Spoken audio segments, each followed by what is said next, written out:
tout quitté pour s'installer en Équateur, au fin fond de la jungle et élever des papillons. Ça paraît fou, et pourtant c'est le choix de Mathieu de Goulaine qui sera un des acteurs principaux du projet Tropicalia.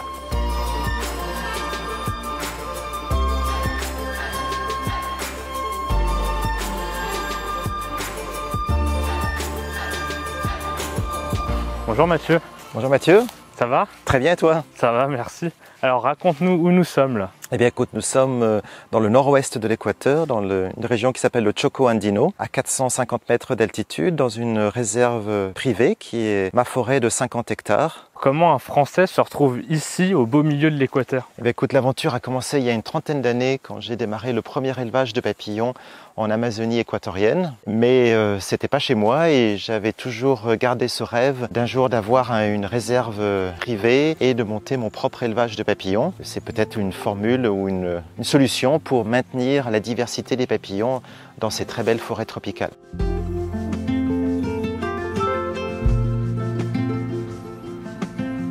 Donc là Mathieu, nous sommes dans ta pépinière. À quoi sert une pépinière dans un élevage de papillons? Bah écoute, c'est très simple, sans plantes il n'y a pas de papillons. Les chenilles mangent des quantités folles de plantes, donc il faut avoir les bonnes plantes en quantité suffisante, de qualité. Une plante, ça commence par des semis parfois, donc là c'est un arbre de la forêt, nous avons récupéré des graines et ces plantes qui sont toutes petites vont donner des arbres qui vont nous permettre d'élever une espèce de papillon, en l'occurrence ce sont des catonéphelés. Ah, chaque papillon a sa plante? Tout à fait. D'accord. Et alors que font les papillons sur ces feuilles? Ils butinent, ils pondent? Alors, les papillons adultes pondent, mais il n'y en a pas ici dans la serre. Par contre, les chenilles mangent les feuilles. Elles mangent toutes les feuilles, elles mangent les jeunes pousses. En général, elles ne laissent, quand elles ont fini de manger la plante, que les tiges les plus dures. Et encore, certains papillons arrivent à les manger. Et tout ce cycle de vie naturelle d'un papillon, il peut être reproduit dans des serres, par exemple? Alors, tout à fait, dans n'importe quelle serre, même dans un pays qui ne serait pas tropical, mais à partir du moment où la chaleur et l'humidité sont présentes et qu'on a les graines de ces plantes, on peut tout à fait élever des papillons d'Amérique du Sud n'importe où dans le monde. Ça serait le cas à Tropicalia par exemple? À Tropicalia, on pourrait tout à fait élever tous les papillons du monde à Tropicalia à partir du moment où on a suffisamment de plantes. Tu pourras nous montrer des espèces qu'on pourra voir à Tropicalia? Bien sûr, Bon, on peut rentrer dans l'aire de vol.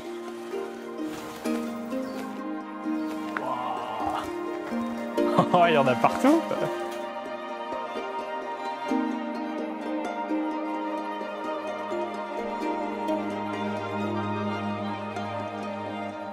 Le but de ces papillons, c'est pas tellement que ce soit beau, même si c'est très beau, mais c'est surtout de récupérer les pontes des papillons.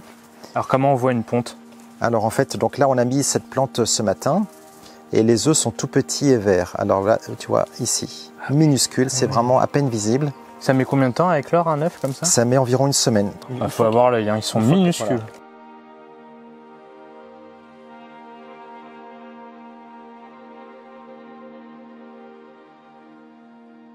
Donc il y a plusieurs techniques d'élevage et nous on utilise deux techniques particulières. Et pour éviter que les œufs soient parasités ou que les œufs soient embarqués par les fourmis, j'ai mis une protection qu'on appelle manchon, qui fait qu'on va pouvoir, les chenilles vont pouvoir naître ici en étant à l'abri des prédateurs.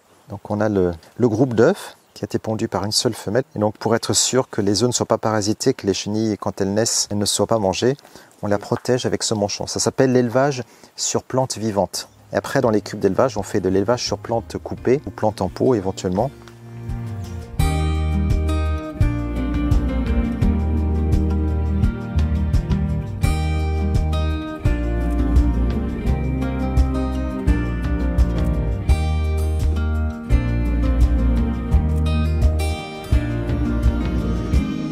De temps en temps, on oublie un œuf et là, il faut savoir que c'est une chenille. Donc là, c'est une chenille déjà qui a une certaine taille. Ah oui, j'ai pensé que c'était une feuille morte. Ben effectivement, c'est son but, c'est de ressembler à une feuille morte. Tout ça pour éviter de se faire manger par les prédateurs. De se faire manger. Et voilà donc sa mère qui doit être par là. Donc là, on a la famille. Voilà, là on a la famille. On a les parents et les enfants.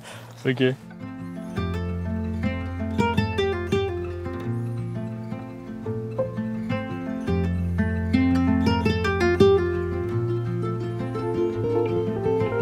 Tous les papillons que vous voyez ici sont tous nés ici, donc ce ne sont pas des papillons capturés dans la nature, sauf un papillon qu'on a capturé ce matin parce que c'est une espèce qu'on avait perdue. Et donc j'ai mis cette plante qui est un citronnier Et je l'ai mis ce matin et par chance... Ah, t'as réussi à avoir des œufs? Ça y est. Ah, magnifique. Et tu vois les, superbe, les petits points jaune-vert au bout de les plantes. Et donc ça, tu sais, obligatoirement, c'est l'espèce que tu as ramenée. Mais il y avait une condition, c'est qu'il fallait un citronnier avec des jeunes pousses comme celle-ci, parce que le papillon ne pond que sur les jeunes pousses. Donc là, il a pondu à vue d'œil une dizaine d'œufs. Donc on estime qu'il va vivre environ 15 jours. On estime qu'il va pouvoir pondre 300 œufs. D'accord. Alors quelle est la suite pour cet œuf? On va récolter les œufs, les enlever au fur et à mesure, tous les jours ou tous les 2 jours, et on va les faire naître. Et ensuite, on l'installera dans un cube d'élevage avec des morceaux de jeunes pousses de citronniers. Donc impérativement, il va falloir qu'on trouve dans la nature ou dans nos citronniers des jeunes pousses et qu'on donne à manger aux chenilles ces jeunes pousses-là.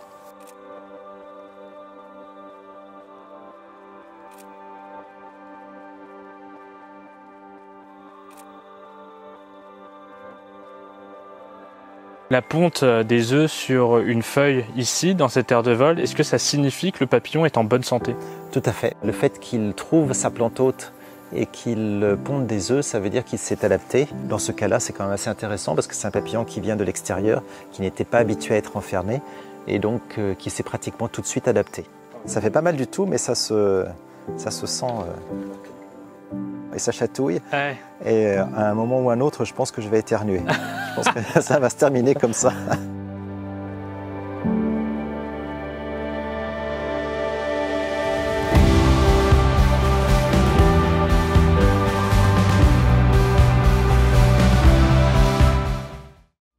Ça, raconte-nous, c'est le restaurant des papillons. En quelque sorte. Bien sûr, on a beaucoup de fleurs pour que les papillons puissent se nourrir, mais c'est pas suffisant. Donc, on a 2 types de plats. On a les fruits fermentés, des bananes, pour les grosses espèces telles que les caligots, les papillons hiboux. Et puis à côté, on a des petites pailles. On est censé imiter la fleur. Alors je sais que pour nous, ça ressemble pas à une fleur, mais le papillon, lui, voit ça comme une fleur parce qu'il y a des petits tubes jaunes. Et on voit les trompes qu'ils enfoncent au plus profond du fruit. C'est pour ça qu'on lacère les fruits pour qu'ils puissent justement mettre leurs trompes. Les papillons ne peuvent aspirer que des liquides. Les papillons ne peuvent manger que des liquides, contrairement à la chenille qui, elle, mastique les feuilles, mais le papillon, lui, n'a pas d'autre possibilité que d'aspirer du liquide.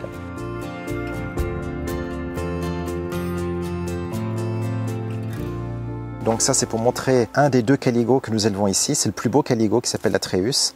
Et ce qui est particulier ici, c'est que comme tous les caligots, il y a un faux œil ici, qui en fait est destiné à faire croire que c'est un animal qui est beaucoup plus gros qu'il n'est réellement. Et cette partie-là, on pourrait imaginer que c'est une tête de serpent. Donc, quand le papillon est en train de manger, en fait, il se confond avec autre chose. Et donc, il est relativement tranquille puisqu'il ressemble à autre chose. Quand on l'ouvre, par contre, les couleurs sont complètement différentes. Complètement différentes, voilà.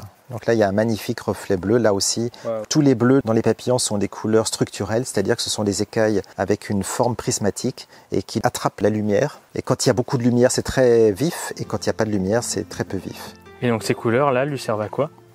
Alors ça, c'est bon, ça c'est un mâle. Je pense que les couleurs sont assez vives puisque donc ça permet d'impressionner la femelle. De draguer, quoi. De draguer, voilà.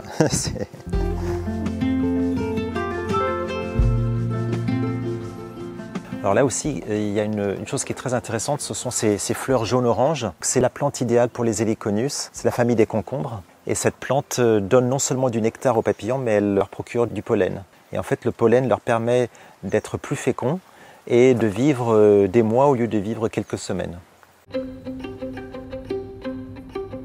Donc là, on récupère les œufs dans des petits gobelets en plastique. Donc on sépare bien sûr chaque espèce. Comme tu peux voir, il y a des œufs qui sont plus gros que d'autres. Les œufs maintenant vont être traités. On va les désinfecter, les passer à la lumière ultraviolette pour s'assurer que d'éventuelles bactéries ou virus qui soient transmises par les parents soient en fait inactifs.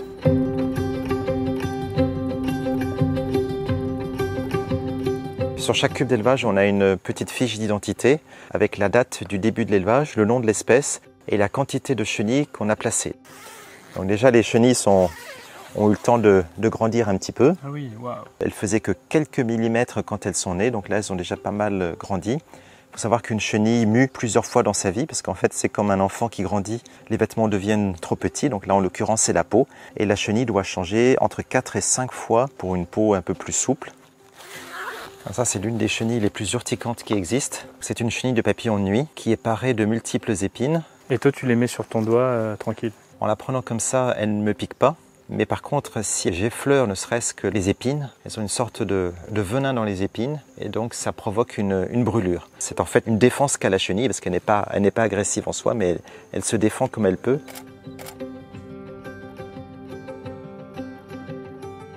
Donc là, elles sont arrivées au bout pratiquement de leur croissance et elles commencent à se chrysalider. Et elles vont se chrysalider dans les cocons, au milieu des feuilles. À l'intérieur de ce mélange de soie et de feuilles se trouve une chenille qui est en train de se chrysalider. On peut rappeler aussi à cette occasion que le cocon ne concerne que les papillons de nuit. C'est une enveloppe de soie et de mélange de feuilles qui sert à protéger la chrysalide. Les papillons de jour ne font jamais de cocon.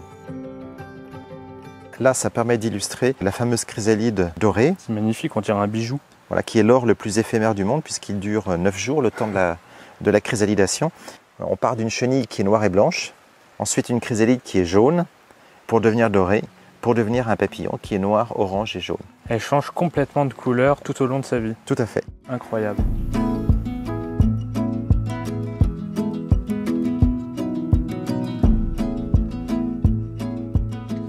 Pour que cette exploitation fonctionne, Mathieu, donc tu vends des chrysalides à des serres un peu partout dans le monde. Est-ce que tu peux nous expliquer comment ça se passe?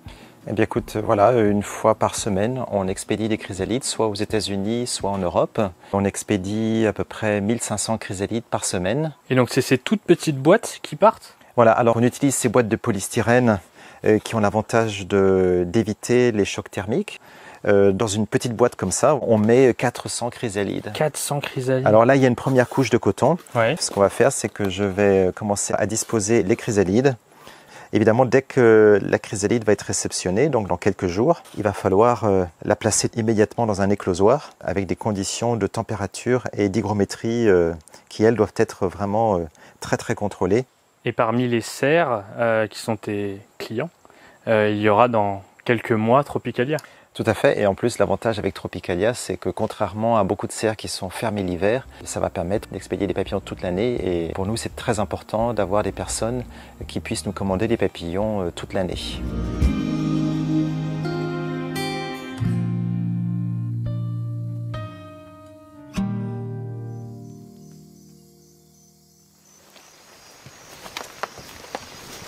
Bon alors Mathieu, tu nous as fait lever à 5 h du matin, il y a une violente lumière qui nous éclaire le visage, explique-nous un peu. Bien, écoute, on a placé cette lumière spéciale pour attirer les papillons de nuit et effectivement on n'est pas déçus.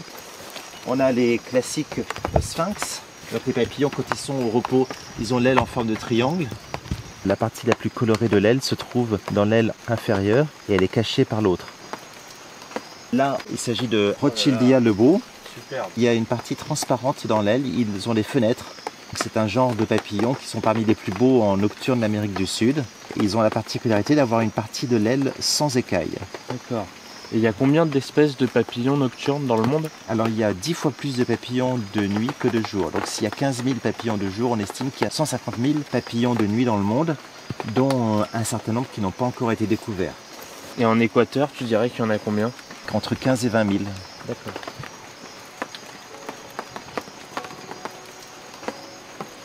On a le plus grand papillon du monde qui est venu, Thysania agrippina.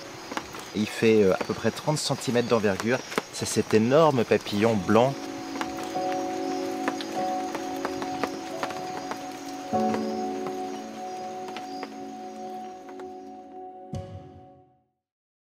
Donc là Mathieu, on a pris la voiture pendant 3 heures. J'ai l'impression qu'on est un peu monté en altitude. Qu'est-ce qu'on vient faire ici? Alors oui, effectivement, on est à 1500 mètres d'altitude pratiquement, dans une zone fabuleuse pour les papillons, où volent deux morphos spectaculaires, un qui est bleu métallique et l'autre qui est plutôt blanc. Et on est venu ici pour essayer de trouver une femelle pour la faire pondre et pour pouvoir relâcher ces papillons dans des endroits où elles ont un peu disparu. Donc on n'attrapera qu'une seule femelle, on la gardera environ une semaine et on la relâchera pour qu'elle puisse continuer à vivre sa vie de papillon. T'estimes nos chances à combien de pourcentage de trouver C'est très facile de trouver des mâles, mais la femelle c'est compliqué. D'accord. Donc je dirais 10%. Ah ouais? Ouais. Mais on est à la bonne période puisqu'on est au début du mois de mai et c'est vraiment la bonne époque pour les papillons. Si le temps se découvre un peu, ce qui n'est pas fréquent ici, ça va nous aider. Allons-y.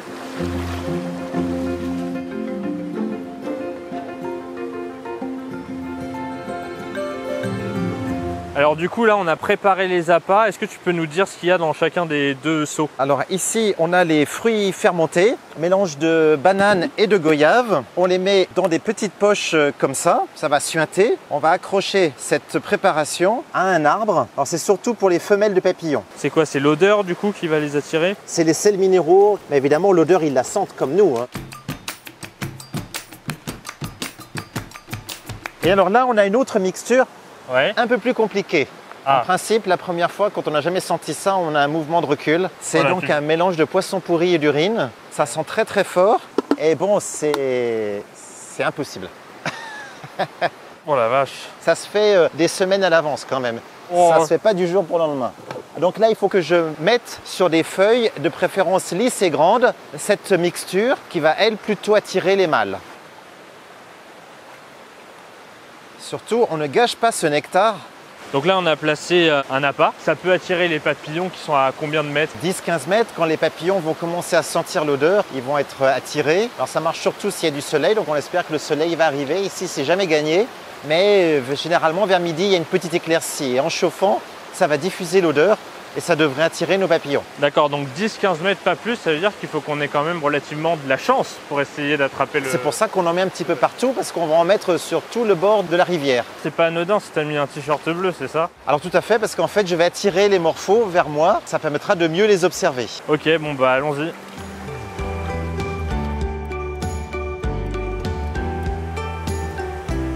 Voilà, Mathieu et moi, on s'est séparés, chacun de son côté avec un filet et un leurre à morpho, donc ce petit papier métallique bleu. Et on va essayer d'attraper le morpho à ma tonte. Les papillons sont soit sur la canopée et descendent près du sol quand il y a des espaces un peu ouverts. Donc c'est le meilleur endroit pour pouvoir les observer.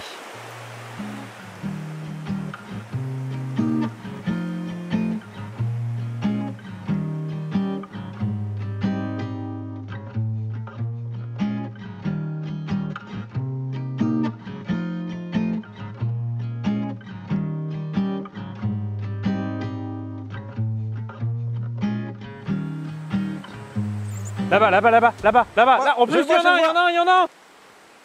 Ça y est, je l'ai. Ah, c'est pas tout à fait celui que j'espérais parce qu'on a 2 morphos ici. Celui-ci est le morpho Peleides et j'espérais prendre un morpho à ma tonte. Mais bon, c'est normal, il est plus commun. C'est un mâle ou une femelle? C'est un mâle. Alors écoute, on va le relâcher.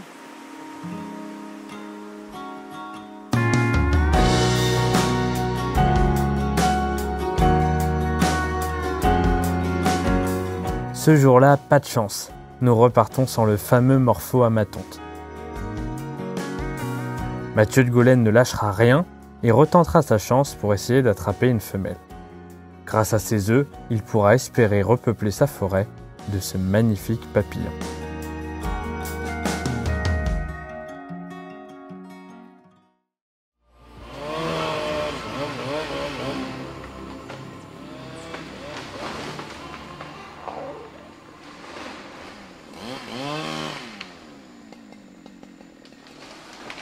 Dans sa région, Mathieu de Golène est le dernier rempart contre la déforestation. Il nous emmène à la frontière de sa forêt pour constater l'étendue des dégâts.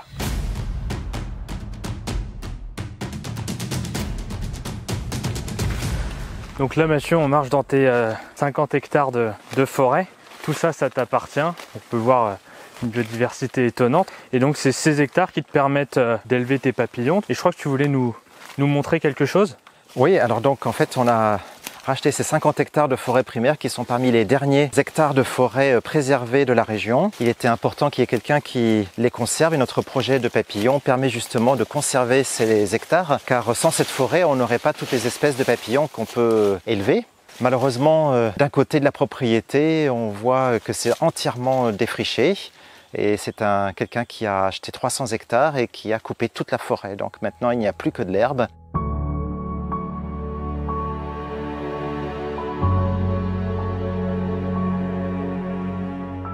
Ton objectif, c'est peut-être de racheter les parcelles de tes voisins pour replanter, reboiser? Alors effectivement, dans un premier temps, c'est surtout de protéger ce qui existe, et c'est plus du côté gauche de la propriété où il y a encore de la forêt, qu'on aimerait dans un premier temps acheter cette forêt pour la préserver, faire un ensemble plus important, parce que pour les animaux c'est très important. Puis dans un deuxième temps, peut-être que si l'occasion se présente, de convertir des pâturages, on entend les vaches d'ailleurs dans le fond, Ouais.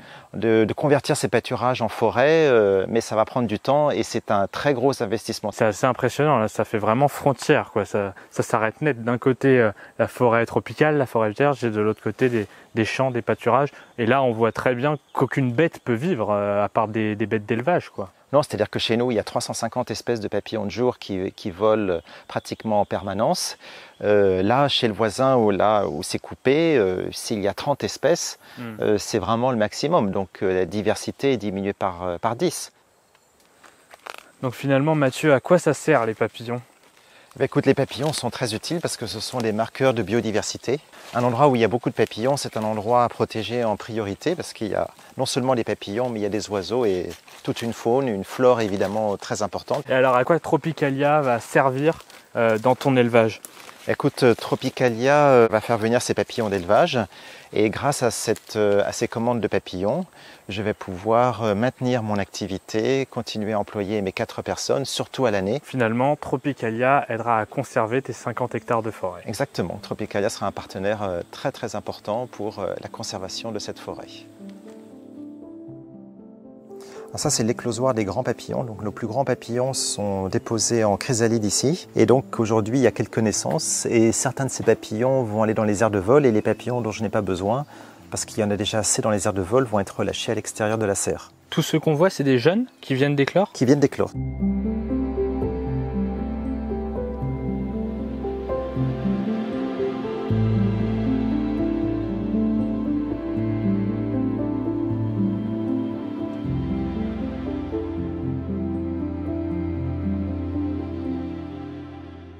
Donc il faut prendre délicatement chaque papillon les uns après les autres. Tu peux juste nous montrer comment tu les attrapes pour ne pas que ça leur fasse mal? Donc on les attrape en général en prenant le corps comme ça. L'idée c'est d'éviter de prendre cette partie des ailes. Donc il faut prendre des ailes le plus près possible du corps. Comme ça le papillon, quand il essaie de se débattre, il ne peut absolument pas s'abîmer les ailes, il ne s'abîme absolument pas. Évidemment, j'ai tendance à garder plus de femelles que de mâles. Et les mâles, tu les relâches? Et le mâle, à ce moment-là, si j'en ai pas besoin, je vais le relâcher. Tout ce qu'on a derrière, c'est ta forêt. Voilà, et donc, tu vas repeupler ta forêt en papillons. Voilà, tous les jours, on lâche quelques-uns de nos papillons. Depuis cette année, j'élève un papillon qui est assez mythique. Alors, vous pouvez lire le chiffre sur l'aile du papillon. Ça fait quoi? Ça fait 96? Moi, je lis 89 de mon côté, un 8 et un 9, si on est d'accord. Ah oui, là, ça fait 8 de l'autre côté. Et de ce côté-ci, ça fait 98. D'accord. Voilà, c'est pour ça qu'on l'appelle le 89 ou le 98. D'accord. Ah ouais, là ça fait 88 pour moi. 89 pour moi.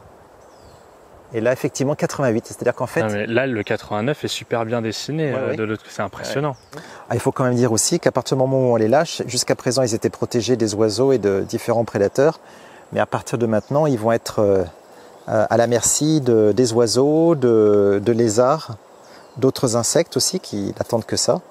Donc un certain nombre ne vivront probablement pas longtemps. Sur 100 papillons qui sont lâchés, il y en a peut-être que quelques-uns qui survivent, mais c'est comme ça dans la nature, c'est tout à fait normal. Voilà, je pense qu'on a dû lâcher une 50aine de papillons, ce qui fait que pratiquement tous les ans, on lâche entre 2000 et 5000 papillons dans la nature. Ah oui, d'accord. Donc c'est quand même pas mal, parce qu'on est les seuls à faire ça en Équateur. Donc, vous repeuplez vraiment en fait la forêt en papillons, quoi. Je crois que la forêt autour de la serre, autour de l'élevage, n'a jamais été aussi riche en papillons depuis des années.